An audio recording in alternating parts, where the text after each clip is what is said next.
So, I wanted to try doing a video where I review a bunch of anime. There are a lot of anime series out there, and that's putting it lightly. So I decided to do something fun. I, a weeb, am going to review every single anime that I've ever watched. Or more accurately, every anime I remember watching. I considered doing them all in one video because there are no breaks in the anime train, let's go! But then I thought it might be a bit difficult trying to upload such a long video and trying to render it again and re-upload because of potential copyright strikes. It happened before in my previous videos, and I'm gonna be reviewing a lot of animes, so one of them is gonna get flagged, at least. So I decided instead that this will kind of act like my own personal My Anime list where I review them in video form. I'm gonna try to review them all, even the ones where I don't have much to say about them. But first, let me give a bit of backstory of my history with anime. Believe it or not, I was not an anime fan in high school. I wasn't one of those high school anime nerds who did the Naruto run in track and field or kept imitating Geass by going, "Yeah!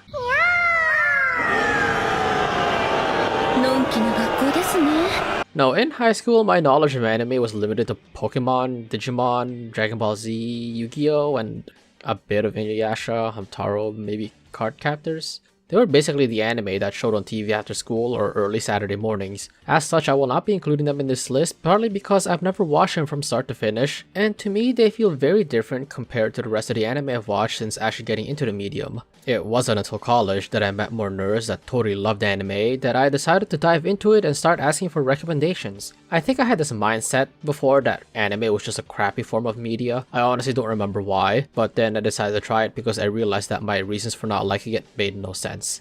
I don't even remember my reasons, that's how stupid it was. So I entered the world of anime, and now look at me.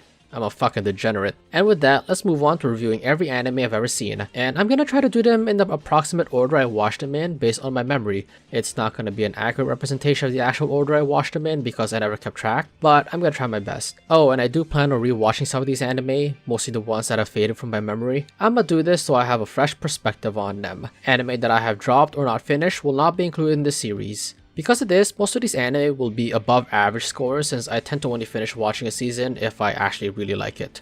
I may also not include anime that I have watched but don't feel like rewatching, and if that happens, I will let you know.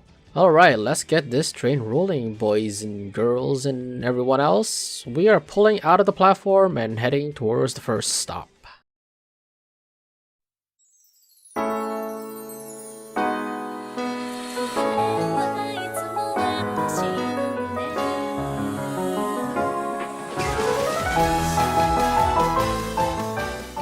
That's right, my entry to the world of anime is the Melancholy of Haruhi Suzumiya.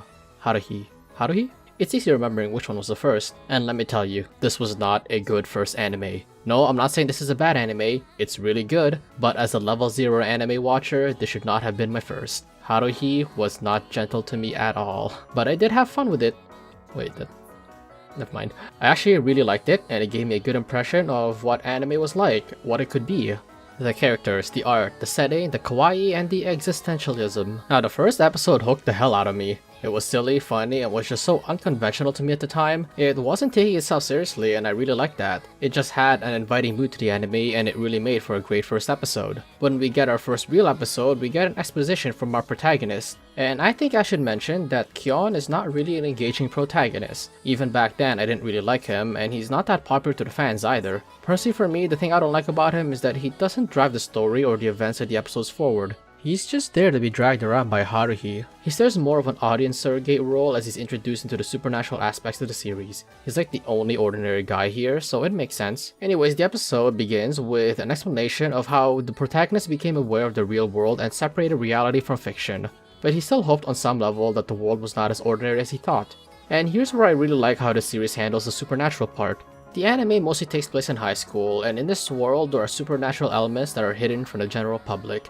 But we have all of our main characters aware of the secret world. However, the character that the series is named after doesn't actually know about these elements, which makes for some really interesting dramatic irony. The series is all about her making this high school club that wants to investigate mysterious or supernatural events like time travelers, aliens, and espers. Meanwhile, the club members consist of a time traveler, an alien, and an Esper, but Haruhi doesn't know. And the really neat part is that Haruhi herself has reality-altering powers that she's unaware of, but subconsciously uses all the time. This creates a really unique scenario where her club members are all aware of her reality warping powers and they play along with her in order to prevent her from messing up shit too badly. This allows the anime to really be whatever it wants to be. Like there's this one episode where they take a trip to an island and Haruhi wanted to experience a murder mystery, so she subconsciously sealed off the island, but in order to deal with Haruhi's desire for a murder mystery, Itsuki and his relatives had set up their own murder mystery for the school club to experience in order to keep Haruhi preoccupied and prevent her powers from actually killing someone. It's quirky, charming, slice of lifey, and the concept it builds on is really unique, and it also explores themes about existence and even nihilism. It's also pretty hilarious.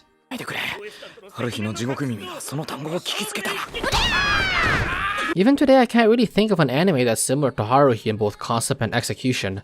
Oh, by the way, I want to show you guys something.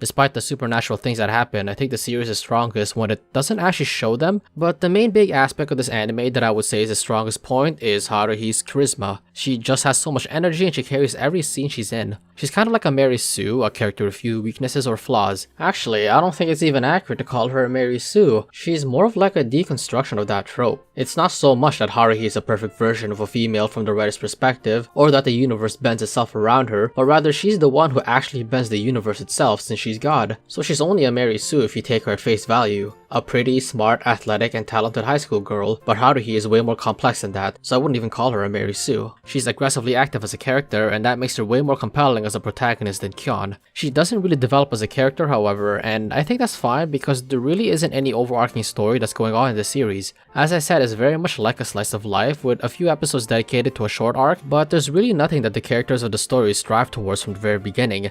They're just there to keep Haruhi entertained. I also want to note that there are actually two ways to watch the series, in the order of release date or chronological order. And both ways work well because of how the anime story is structured. Each story arc is like its own self-contained story. The entire series wouldn't work so well if we didn't care or like any of these characters. If you didn't like this anime, it's likely because none of the characters resonated with you. When I first watched the episode, Someday the Rain, I didn't really like it because nothing interesting happened in that episode. But rewatching it now, I think it's one of my top episodes for this anime, or anime in general, because of how cozy it is and how much I love these characters. Even though one of our characters never gets a speaking role, it's just nice to see a normal, rainy day for them, and to know what it's like for these characters to go through mundane tasks without any sort of stakes. It's just so calm and I love it. I actually felt both extreme sadness and joy when this episode ended, and it only had that impact because of how invested I was in these characters. And this also makes me think of the title, The Melancholy of Haruhi Suzumiya. I didn't notice it back when I first watched it, but it really references to how truly alone or depressed Haruhi is. Since she's basically God, no one else is really of any significance to her, and the only reason she's not into deep despair of that knowledge is because, well, she doesn't know about it, she's not aware of her powers. But at the same time, it also makes it really sad because if she wished for it, she could create a new world with new people. It's as if everyone and everything in this world is disposable to her. It really ties into the themes of reality and perception towards life. But also as a human, she has this deep sadness in her which is revealed from her existence monologue. She talks about how insignificant a person's existence is on this planet. When she was a child in 6th grade, she and her family went to see a baseball game. Upon entering the stadium, she was shocked to see how many people there were, and how even though that stadium had 50,000 people in it, it's still only 1/2000th of the entire Japanese population. It was then she realized how insignificant she actually was, how the people she interacted with every day and thought were special were just ordinary happenings all throughout Japan. This serves to be the foundation and reason for her personality and character as we see today. Also, I will say again, it's such an extreme case of dramatic irony that she believes herself to be an insignificant ordinary person like everyone else, but in reality, she is probably the most special and important person in the universe, yet she's unaware of it. This anime is so good, guys. Well, we got a bit dark there, but it is part of the anime. One last thing I want to mention about Someday in the Rain, the episode I talked about earlier. This episode is the only anime original episode, and is also the last episode of the series in the in-universe chronology, and I think that's very, very fitting. I'm gonna give this anime a higher score than normal because it just has a special place in my heart for me, and it's my video so I can do whatever I want. Fuck it. The Melancholy of Haruhi Suzumiya was the first anime I've watched since I decided to start becoming an anime nerd, so it's a personal bias for me whenever I look back on this, and I always remember it fondly, and it brings back so many memories, even not taking into account the messages hidden within these series. If I just take it at face value, which is what I normally do when I watch anime, this is still a really good series. Now it's not to say that the score is mostly due to nostalgia. The show itself is really unique and I would recommend this to anyone. So I'm gonna give The Sadness of Haru Suzy a 9 out of 10.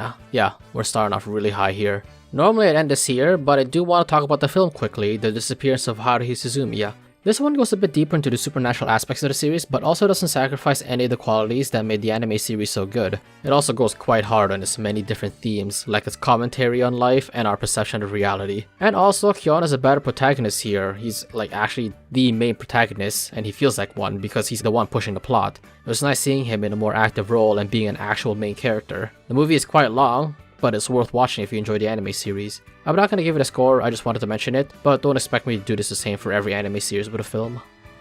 That took a lot longer than I thought it would.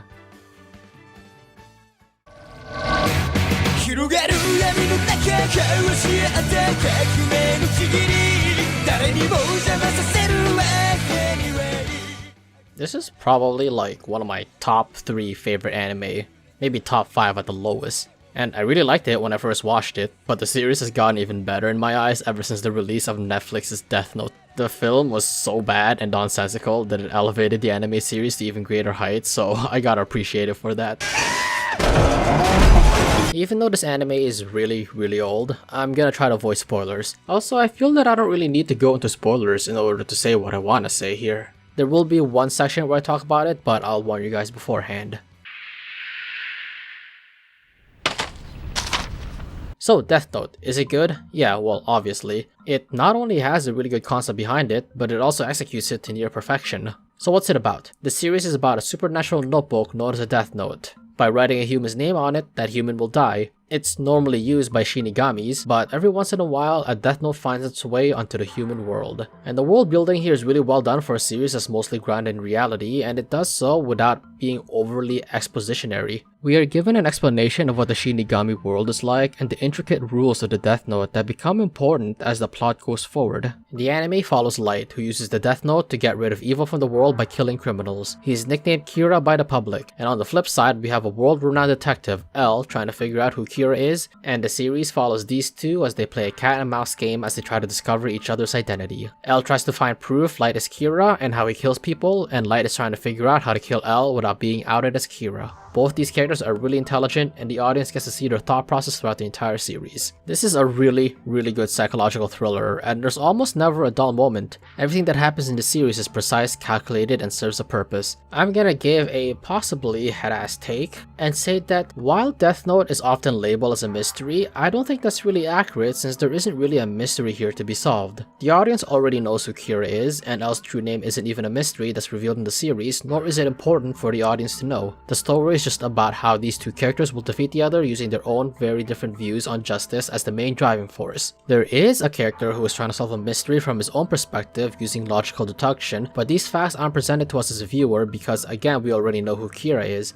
And while there are mystery stories where the audience already knows the answer and the focus is mainly on the detective as he arrives at that conclusion, there are still twists and turns that surprise the audience. Death Note doesn't have that same feeling. There are twists and turns that surprise us, but not in the same way that mystery stories do. Mild spoiler here, but there are some things, like the second Kira, that could be considered a mystery, but it's not presented to us in a way that the audience can deduce who it is, because we never really meet that character, and when we do meet that character, it's when they're revealed. It's way more accurate to call this a psychological thriller than a mystery. That's just my opinion though, so feel free to disagree. The build-ups and payouts in this anime are amazing, and it's also satisfying to see how one outsmarts the other and how the other reacts to each challenge. There are a lot of setups and executions of events, and it's engaging every time. We see clever ways that Light uses the Death Note using the rules, and we see L get creative with his detective skills. While the rules can be limiting at first glance, Light's ability to work around it in his favor makes him an interesting character to follow. His relationship with Ryuk is also a neat thing that's explored in this anime. Ryuk is really just a neutral party who wants to be entertained by a human using the Death Note, but he also serves as a way for Light to express his thoughts out loud instead of the anime just always letting us hear what he thinks all the time. Ryuk's motivation for dropping the notebook and pretty much anything else is that he's bored,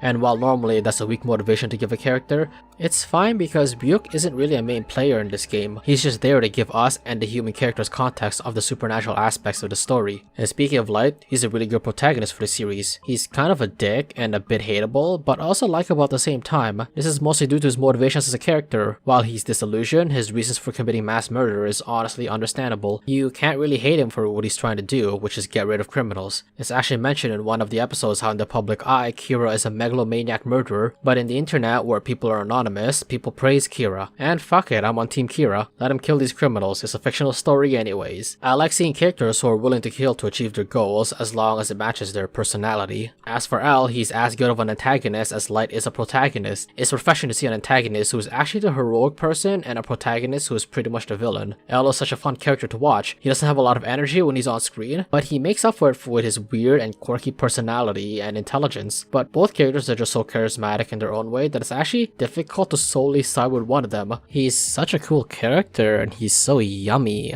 Yeah, I said I'm on Team Kira, but that's just my personal bias. Objectively speaking, they're both great characters, and being easily identifiable with both of them is what makes this anime so engaging. The mental duels between them will have you entertained, and whenever one of them gains the upper hand, I find myself getting excited, but not necessarily happy that either side is winning. These two characters are the main focus of the series, and this series wouldn't be as good if either of them wasn't well developed. And can I just say that the music is so bonkers? Like, it's eerie, but also kinda quirky. I don't know how to describe it, but I like it.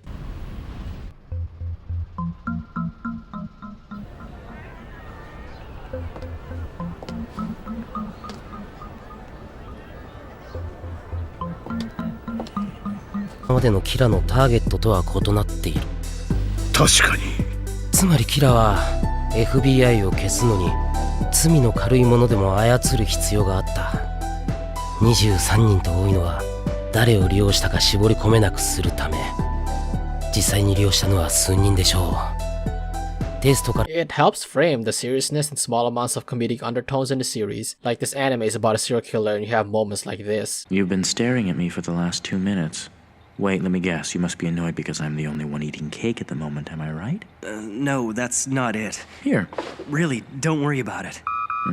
The choir music is also appropriate for the biblical references this series uses. 30前後とみられる男性が血まみれで死亡しているところが見つかり、神奈川県警は殺人事件とみて捜査。On a side note, I actually really like how grounded the series is, at least as grounded as an anime about a supernatural notebook that can kill people can be. I also want to add that the dubbing for this anime is actually pretty good. I honestly believe that dubbing in anime is really good in general, so I will give credit what it's due, but Death Note's English dubbing is just very, very good. I'll take a potato chip and eat it. It's one of those animes that you can just show to non-anime watchers, show them the first 2 episodes, and they'll probably pull them in. It really hooks you in these episodes and sets up audience expectations really well. It starts off really strong and keeps that momentum going throughout the entirety of the series. So 9.5 out of 10, almost the perfect anime series. And here's where we get into spoilers. And if you don't want any spoilers, you can just move to the time code here to skip it. As popular with the fans, the only complaint I have is that when L dies and his successor starts making his move, his replacement is not as fun or likable as L. In fact, he's not fun to watch at all. Nier feels like the writers tried way too hard to make L 2.0 but ultimately failed at doing so. Mello is a vastly different character from L and Nier, which makes him more interesting, but he's really unlikable still. For instance, Mello straight up kills Nier's team when he gets his hands on the notebook. I don't know why, I guess he just doesn't like him. But later on, he eventually decides to work with him, and I don't remember there being anything to indicate his change of character that led to it. With Nier and Mello taking the helm after L's demise, the end of the series just feels weaker than it could have been, and largely unsatisfying because unlike the battle between Light and L, where they were really close in terms of who you want to cheer for, most people tended to root for Light at the end. But he's the one who ends up losing to the characters that a lot of people don't really like, so the ending wasn't that fun. That's really my only complaint of this series. The ones who replaced L were not as interesting characters as L, nor did they feel like they lived up to him. But they're not terrible enough to warrant a significantly lower score since they're only terrible if you compare them to L.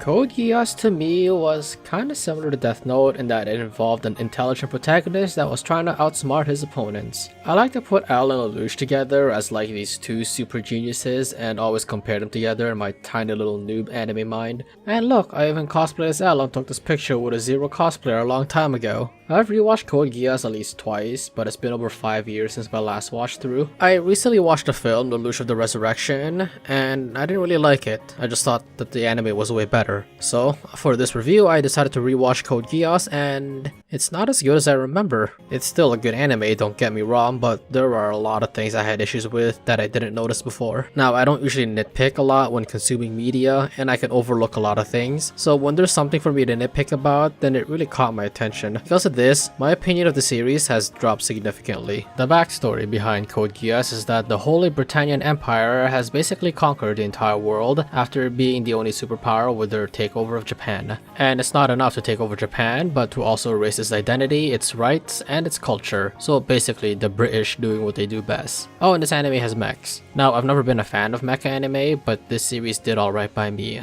And the anime is kind of funny to me, but not on purpose. The story takes itself very seriously most of the time, yet it still dips into silliness quite often. For some reason, it just doesn't blend well for me in this anime. It's kinda hard to explain. And also, there are a lot of problems with how the story is handled, and there being the issue of having too many side plots and characters, and it just detracts from the main story, especially towards the end. And some of the jokes haven't really aged well, at least in my opinion. Actually, I would prefer Millie. Could you get back in the closet, please?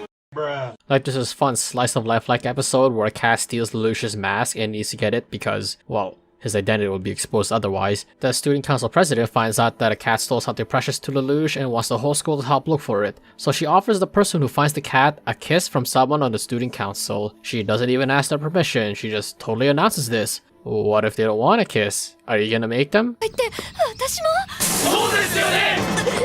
生徒会に出入りしてるし、お嬢様の唇ほっぺたとかそういうオチじゃないですよね。いや、この際ほっぺたでもいい。場所指定できるのMa'am, that's sexual harassment. And let's not forget that really unnecessary scene of Nina getting off to a picture of Euphemia by rubbing herself on a table. Nina, people use that table, so please have some respect. But seriously, this anime has hilarious moments, whether intentional or not. Despite how silly this anime can be sometimes, it is still a decent series during the time it takes itself seriously. Sometimes, however, it just gets downright ridiculous. Like in the first episode, we see this Prince of the Britannian Empire, Clovis, addressing the public on a recent act of terrorism committed by pro-Japanese people. And he just goes full-on theater mode and it's so corny. Like the crap he's saying. Politicians in real life are so much better at bullshitting than this. A part of the series that I do like is the amount of racism in this story. After all, one of the first things we see in this anime is an empire basically wiping out a country's identity and assigning the people who live there a number as a replacement. I love how even in the very first episode, there's constant racism towards the rebellious Japanese group, calling them trash and 11s. And we even have genocide towards the end of the first episode, which is fucked up, but I like it. And during that, Lelouch is cornered by the soldiers and C2 gives him his powers, which he uses to escape. That's the setup of the anime, and it ends off with a really strong hook that makes you want to keep watching. This anime does have moments that is kinda maybe reminiscent of Death Note, such as how in Death Note there's a part in the story where Light experiments with the powers of the Death Note to test his capabilities, and in Code Geass, Lelouch experiments with his Geass to figure out his capabilities and limitations. So it's quite clear that this series will have lots of what is called Batman Gambit. Lelouch plays a game of chess whenever he is on the battlefield, and his skills as a tactician and his quick wits are what help him progress toward his goal, which is to destroy Britannia. And Jun Fukuyama's performance was absolutely stellar, and he nails his performance as Lelouch. And Lelouch is a good protagonist. His motivations are strong, and he has the intelligence to carry out his plans to achieve the goals he works toward. The conflicts and obstacles he faces and the way he overcomes them are really compelling and also exciting to watch. And despite having a power that allows him to take away a person's free will, he is actually relatively responsible with how he uses it. It wasn't until really late into the series when he needed to did he use it to his full extent and submit his subjects to complete obedience. However, while he is a great character, he does have quite an unlikable personality. He is narcissistic, which is a personality trait that, in my opinion, is a quick and easy way to make someone unlikable. Also, his opinions on people change on a whim, and he seems to have a hard time admitting responsibility when something goes wrong. Like in the beginning, when he starts commanding the Japanese rebels, he claims that as long as they do what he says, they'll win. But when Suzaku comes in and the Lancelot starts decimating everyone, he's quick to blame the rebels for the changing tides of the battle, even though he's pretty much exclusively running the battle on their side. But he does develop as a character, so I guess that's alright. If we want to talk about characters that are actually hateable, look no further than Suzaku. Okay, wait, Nina is much more hateable, but I want to talk about Suzaku. It's my video, let me do this. Suzaku is the most hypocritical and stubborn character in the entire series. That's saying something, considering he's not the only hypocrite in this series. And it's so easy to see why he's one of the most disliked characters in the series even by fans. You see, Suzaku is Japanese, but he serves the Britannian Empire, and at the beginning, they charge him for murdering a prince that Lelouch killed. And even after Lelouch, disguised as Zero, saves him and gets him exonerated by admitting it was actually him who committed the murder, Suzaku still goes back to the Britannian Empire to be its lapdog and even ends up fighting against the people who saved his life. He keeps going on and on about how he doesn't approve of Zero's methods, yet the Britannian Empire's methods are far worse. There is even a part where he questions his commanders when they fucking massacre people who are surrendering and order him to do the same, and Suzaku's all like, no, this is wrong, we can't do this, but then he forgets about it and just keeps serving Britannia. He's always there to make life difficult for the Order of the Black Knights, which is fine since they need an opposing force, but the problem is that Suzaku just sucks as a person. His motivations are terrible and he's willing to sacrifice himself for Britannia even though he's aware that the Empire won't give a shit about him when he dies. And he also killed his father, who was the Prime Minister of Japan, which kinda led to Japan's loss in the war, and then he bitches about it. This guy's nothing more than a slave. Big deal, you're an honorary Britannian. Nobody cares. You sold your pride, your people, your soul, yet you call yourself Japanese? No. Yeah, you tell him, fuck this guy, Suzaku sucks. Both the Japanese and Britannians don't like him, and it's well deserved. Even cats fucking hate him. Oh my. Now, I know that the character is supposed to be unlikable, but I feel like they could have done a better job at it. And I also want to quickly talk about C2. I know she's a popular character, and even I thought she was a neat character, but now, I don't really like her. She's pretty much a plot device character. She's a typical, mysterious, cute, rude girl that we don't know much about, but that's really it about her. I don't mind characters who don't express their emotions a lot, but the problem with C2 is that we don't really know any of her motivations or why she does what she does. It makes sense that as the grantor of the Geass, she'd ally with Lelouch, but we still don't know why she's there, so it's hard to be invested in her. She's just there to be the token cute girl shrouded in mystery that occasionally helps out the protagonist once in a while. And she's also kinda rude and assertive, like she just enters Lelouch's life and is like, I'm living here now. Like, I know she wants to help Lelouch so that he can fulfill their contract, but we still don't know what the fuck that is. But C2 doesn't really play a prominent role until later in the plot, so it's okay that we don't know too much about her I guess on the second season, but that doesn't mean I should like her. Revealing her motives and what the contract actually is would still help establish her character early on, while still keeping a lot of details a secret for the reveal of the second season. Just tell us that C2 wants to get rid of her immortality and that once the contract is complete, she will pass it over to Lelouch. We already know she's immortal because she got capped in the first episode. Get what you fucking deserve! So you're not giving too much away except why she wants to help Lelouch, but that's just my opinion. Overall, I didn't enjoy watching this anime as much as I did years ago. There are too many side stories or fights that go nowhere, lots of things happen without explanation or context, there are way too many characters and many of them are underused, and there are a lot of flaws in the plot itself. There are a lot of things that happen and it seems like the anime just loses focus of the main plot. There are also several side stories that don't lead to much or have a good enough emotional payoff to justify its existence. Code Geass doesn't need to be this complex to be good. Stories that are simpler tend to be better, partly because they're easier to follow and understand. Code Geass has a problem where the anime shifts to so many characters inorganically that you're left disoriented and you lose interest in the main plot. Honestly, it was a bit hard to write this section because when rewatching Code Geass for this review, it was hard to say why I didn't like it. I was just watching and towards the end of it, I just didn't care anymore and wanted the story to be over. It took me longer and longer to finish each episode because it just wasn't keeping my attention. There are times where the plot picks up and gets exciting, but it never lasts for more than one episode before something else happens that just forces the plot in a completely different direction. It's like a really messy roller coaster. But despite its flaws, Code Geass is an entertaining anime and it's definitely worth at least trying out. Even if you don't like mecha anime, you'll get a good amount of enjoyment out of the plot and several of the characters. And I know I ripped on this anime a lot, but it's actually not all terrible. The concept is nice, the main story is actually really good, and the scenes where Lelouch has to think his way out of a problem are the best parts of the series. But the anime tries to do so many things at once that the experience just becomes rocky. Oh, also, look at all this product placement, but I'm not gonna let it affect my score. So for me, Code Geass gets a 6 out of 10, 7 out of 10. I may do a detailed review or nitpick of each episode in a future video, but for now, we'll just give it a 6.5 out of 10.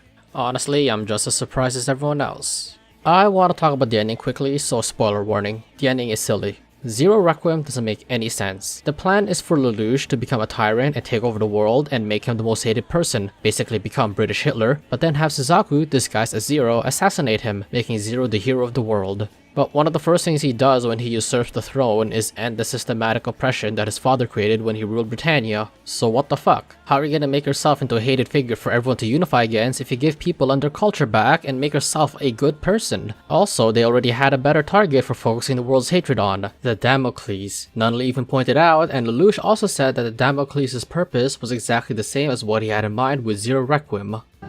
The Damocles will become a symbol of their hatred. All their hatred will be focused here. That way people can move toward the future. I see. You have the same idea, Nunnally. So why not just have that be the center of the world's hatred? Lelouch really just wants to die more than Suzaku.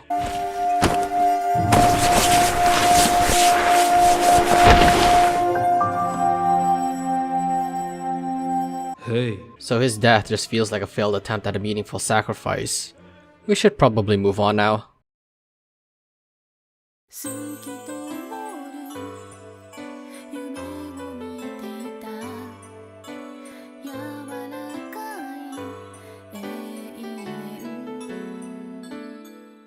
Oh shit. Okay, so like after I watched a few really good anime series when I was starting off, I moved on to a phase of my anime watcher career where I started watching the saddest and most depressing series in a row. I watched a few sad anime and for some reason I kept getting recommended more sad anime. It was only a handful, but going through all of them in a row was not a fun experience. Anyways, I watched Clannad, and as many of you may know, it is the anime that will break you down. Well, I didn't physically cry when I watched it, but I did feel all sorts of emotions watching it. I don't want to rewatch this entire anime. Seriously, it's really freaking sad. I only rewatched enough of it to refresh my memories of it, but the entire experience is still somehow really fresh in my mind. So let's get right into it. Clannad is a visual novel developed by Key, who then collaborated with Kyoto Animation for an animated adaptation. Clannad follows Tomoya Okazaki, a high school student who meets a girl, Nagisa Furukawa. This meeting changes both their lives. Yeah, that's the entire premise of the story. The series is a romance, a comedy, a slice of life, and a tragedy. Hell yeah. The overarching story revolves around Okazaki and Furukawa striving to create the theater club. While trying to achieve this, they meet other characters and get involved in all sorts of antics. Friendship develops and love fosters in this quiet fictional city of Hikarizaki. While the story itself isn't spectacular, Clannad is solely carried by its cast of charismatic and relatable characters. And this is a good thing because if I don't care about the characters, then when a tragic event occurs, we won't feel sad when we're supposed to. The main female characters are very moe, but that alone wouldn't make them interesting characters or make us emotionally connected to them. Many of their backstories are explored and they get enough time to be fleshed out as characters. Wow, I was making brownies and you just heard the ringer. The timer go off. The supporting characters are also fun and quirky, and it's never boring seeing any of them on screen. Clannad is also unique in that it's so many different genres, but actually is successful in weaving them all together. To be fair, it's rather easy to mix slice of life, comedy, drama, and romance, but the reason I wanted to point this out is the tragedy aspect of it, which isn't diminished by the lighthearted parts of the anime. Rather, it's because of these happy times that the sad moments are so effective. It's like what Bob Ross said. You know, it's like in life. You gotta have a little sadness once in a while so you know when the good times come. I'm waiting on the good times now. Also, the art for this series is really beautiful. It just evokes so much calmness and soothing vibes. It's just really nice to look at, especially during the beginning of the series. The cherry blossom at the beginning of the first episode symbolizes new beginnings, such as the start of a new academic year, and it's fitting that these are present when he first meets Nagisa Furukawa, as it shows how Okazaki's negative outlook on life will start changing from then on. The anime makes you feel all warm and cozy and relaxed, but it also makes you cry from the tragedies that occur. And what makes these tragedies actually depressing is that the things that happen here are all very relatable, and things that can easily happen to any of us. I would like to mention that some of the things the characters talk about can get somewhat philosophical. They discuss subjects pertaining to the purpose in life and how family and relationships play an important role in them. While the first season has moments that tug at your heartstrings, it is overall positive, fun, and has a light tone.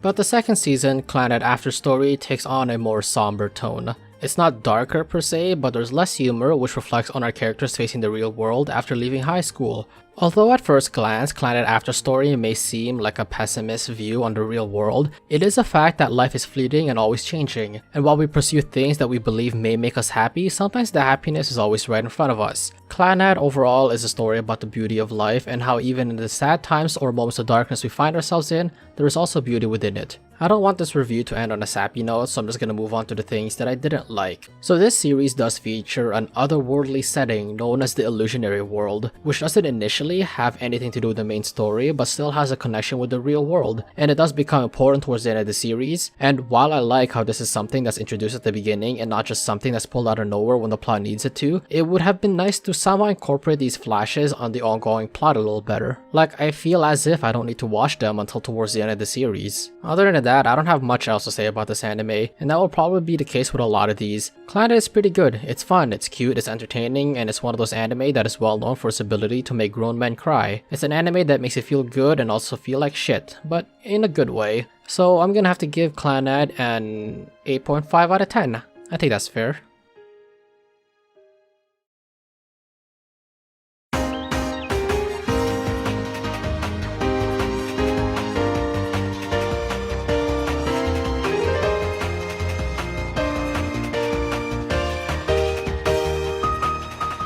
Oh boy, this anime. Yeah, we're not gonna linger on this one too long either. School Days appears to be a high school romance series, but it is actually a psychological anime. It shows the consequences of what happens when a person cheats on a relationship, except that it goes on the extreme end of the spectrum, which I'm all down for, but the build-up wasn't that good.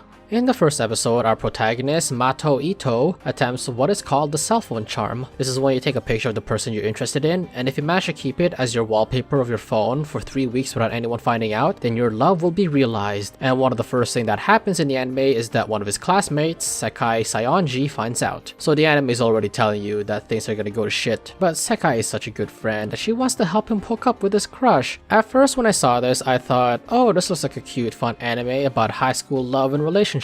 But no, it's not. It's worse. It's so much worse. You realize that this can't just be it, because in the span of the first episode, Ito already gets with the girl that he likes. And as fate would have it, the girl he likes, Katsura, also likes him. It's mutual love.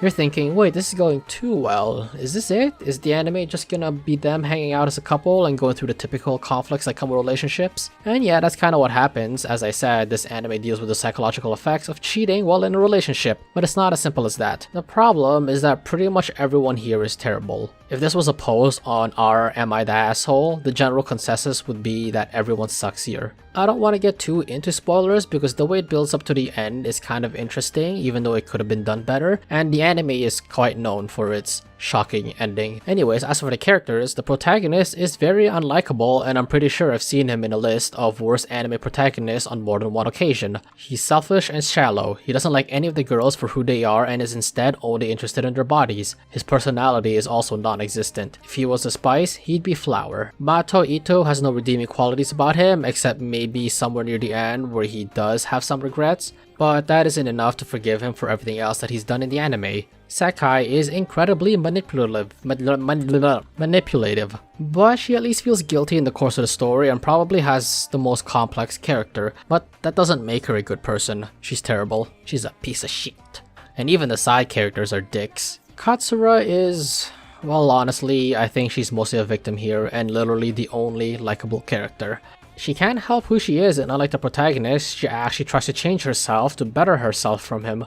She's the only character who gets a decent amount of positive character development, going from a quiet, meek girl to a person who has more confidence that can stand up for herself. She of course has her flaws, but her deteriorating mental state makes her more human than everyone else in the series. So for the most part, watching this anime is frustrating and you can't really connect with any of the characters emotionally, and the writing could be a lot better. I briefly want to mention the god-awful framing on some of these shots. I don't know if it's like this in the visual novels, but either way, I do not like it. What about the story? The story is at least passable, I guess. Like I said, the writing could be better, but honestly, it's only really the ending I actually like, and it does leave a lasting impression on you, but otherwise, blah. Just like Clannad, I don't have much else to say about this anime, but unlike Clannad, I did not enjoy this one, and I'm glad this series is only 12 episodes long because this anime is miserable to watch. 3 out of 10.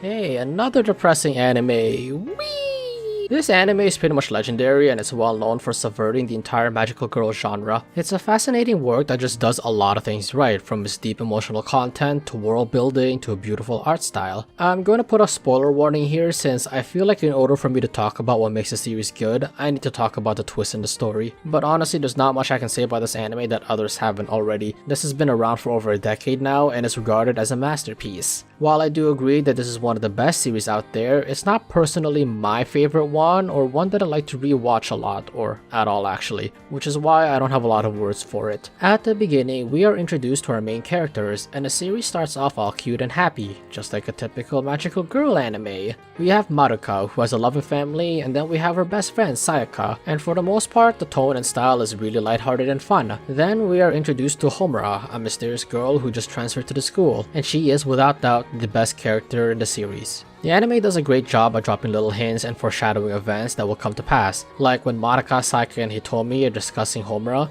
and Madoka feels like she's met her before. That's just a more obvious example of Homura's role in the story as she loops back in time over and over. Madoka and Sayaka encounter Mami, who's ahead of the game and shows them the world of magical girls, and Mami is sort of like a figurehead for those two. She has a sad side to her as a lonely person. She gets something to motivate her thanks to her newfound friends, and unexpectedly she's shown to be in over her head and ends up being killed off. She'd forget her head if it wasn't screwed on tight. It isn't until Mami's death that the series shows its true colors as a dark magical girl anime, and it is fittingly right after her death that Homura kinda becomes the dominant magical girl. No lewd jokes please. Which gives us this sense of helplessness since we believe that Homura is the villain at this point. This helps set the mood for the rest of the anime and even gives them the opportunity for revealing the twist villain, Kyubei. But before I talk about Kyubei, I want to talk about Homura some more because Homura is the true hero and feels more like the true protagonist. However, due to the story requiring her to be a mystery to the audience, the story is told from Madoka's perspective, and this works out well because Homura is the only character who the audience doesn't really like compared to the other characters, which is completely turned around when the truth behind her is revealed. This gives her sort of a redemption arc, but I'm not sure if redemption is the right word since she never really did change herself to become a better person. We just learned about her past and motives, and that makes us like her more. On the flip side, we end up hating Kyubei. As we know, Kyubei is the main antagonist of the series, but it's not like Kyubei is evil or anything. Kyubei belongs to a hive-minded race whose duty is to combat entropy, which will cause the eventual heat death of the universe. So in the grand scheme of things, Kyubei's actions are actually heroic, even if he sacrifices innocent little girls for it, especially those who are emotionally vulnerable. Yet, you can't help but hate Kyubei for his actions because you grow fond of the main characters. The time-traveling plot device was used so well here, as it's used to make us feel connected to Homura and care for her when we find out that she's been living the same loop for nearly 100 times, and every time she sees her friends die in a desperate and vain attempt to rescue the friends she loves most. After we learn of her backstory, her encounter with Madoka when she meets Kyubei for the first time has a significantly different meaning. It's the same scene, but instead of looking at Homura as an antagonist, we see her as a tragic hero who's trying to save Madoka. Those are really the only characters I want to talk about. As for the art style, I also really like it, especially whenever the witches are involved because it just feels like a surreal experience whenever they're on screen. It's weird in a good way and it strangely makes the witches seem so otherworldly and so unknown. Seriously, I don't even know how to describe it. I haven't done drugs, but I'm willing to bet that this is what an acid trip feels like. It also helps with making the series feel like cosmic horror. While true cosmic horror isn't possible in visual media because cosmic horror relies on your own imagination, Madoka Magica gets quite close with how it uses its art style to depict the witches and their domains. You can find an endless amount of messages and themes in this show with how deep it is. There are simple ones like the typical be careful what you wish for, or even how there's no objective good or bad in our world and that any good will be countered by evil and vice versa. I personally like how the series has a pessimistic outlook on hopes and dreams. It's another way of differentiating itself from the typical magical girl anime, which tell you that you can be whatever you want and that you should believe in your hopes and dreams. Madoka Magica calls such things as products of naivete, which, to be honest, is much closer to the real world.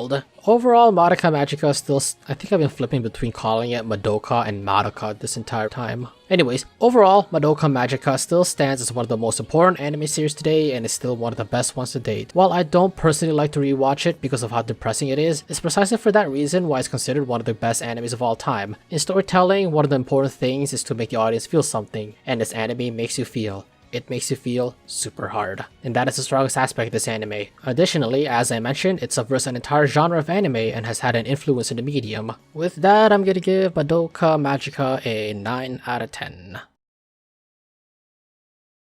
Alright, Clannad, School Days, and now Madoka Magica. I don't know about you, but I am emotionally and mentally exhausted. So I am gonna make this the cutoff point for now, and I will continue my reviews in the next video, and I hope you enjoyed it. I'm hoping that the next ones on the list are at least happier and won't make me sad. Oh god damn it.